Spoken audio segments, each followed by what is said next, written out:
Et là, on rebondit pour dire aux jeunes particulièrement, et même aux gens de façon générale, même dans les mosquées, attention, ne gâchez pas tout. Quand vous sortez de Salat al-Tarawih et qu'il est très tard, vous savez qu'il est très tard maintenant, Salat al-Tarawih, ça va être à minuit pour certaines villes, un peu moins pour d'autres, et plus tard, comme nous ici, c'est presque minuit 20, très très tard. Les gens dorment, les gens travaillent, il y a des voisins. Et le prophète a dit à 3 reprises, comme vous connaissez toutes et tous le hadith par cœur, rapporté par Muslim, Wallahi la yu'min, Wallahi la yu'min, Wallahi la yu'min. À 3 reprises, le prophète jure. Il jure, le prophète, à 3 reprises. Il n'est pas croyant. Il n'est pas croyant. Il n'est pas croyant. Qila man ya Rasulallah, qui c'est cette personne? Jusqu'à ce que tu jures à 3 reprises. Man la ya'manu jaruhu bawa'iqah. Celui qui ne préserve pas son voisin de son propre mal.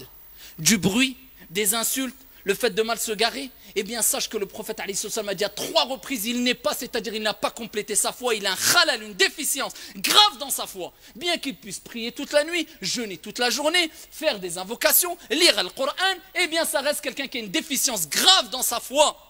Alors si tu gâches tout, ya Abdallah, en sortant à minuit et demi, quand tu sors de la mosquée, bah autant que tu restes chez toi, pour pas gâcher tout. Quand tu sors de la mosquée, Fansarif ya Abdallah, pars, prends la fuite, rentre chez toi, discrètement, parle doucement, c'est l'heure d'aller dormir, ou de faire qiyamul layl, ou de te reposer, et sache que même la meilleure des créatures, Mohammed alayhi salatu wassalam, avait un temps où il dormait chez lui le soir.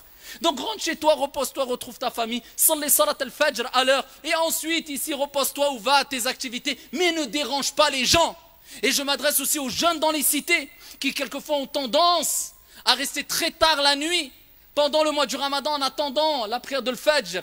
C'est pas pour la prière de l'Fajr, mais pour la plupart malheureusement juste pour pouvoir manger encore un peu avant le Fajr. Et il dérange tout le monde, même en dehors du Ramadan, on le voit malheureusement.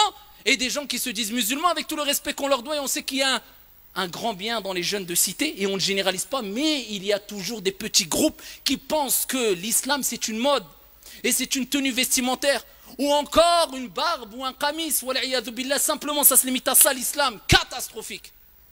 Et le comportement dérapage toute la nuit, jusqu'à ce que des gens, même des musulmans, invoquent contre eux. Et combien de jeunes on a vu, et combien d'histoires on a entendues, et on a vécu, où des jeunes musulmans qui dérangeaient d'autres personnes, musulmanes et non musulmanes, dans des quartiers, d'autres personnes invoquaient en ça, contre cette personne-là, jusqu'à ce qu'on entende Foulan met, Allah yarhamou. C'est un jeune, 15 ans, 18 ans, 20 ans, met, pourquoi?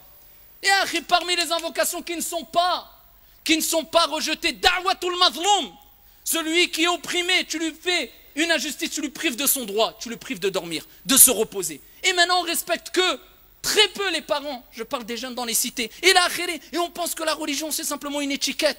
On est loin de cette relation spirituelle qu'avaient les compagnons avec leur Seigneur. L'islam c'est husnul khuluq. Tu n'as pas husnul khuluq, tu n'as que très peu de l'islam, c'est le bon comportement. Tu dégages pas le bon comportement, te trompe pas ya Abdallah, tu n'as que très peu de l'islam.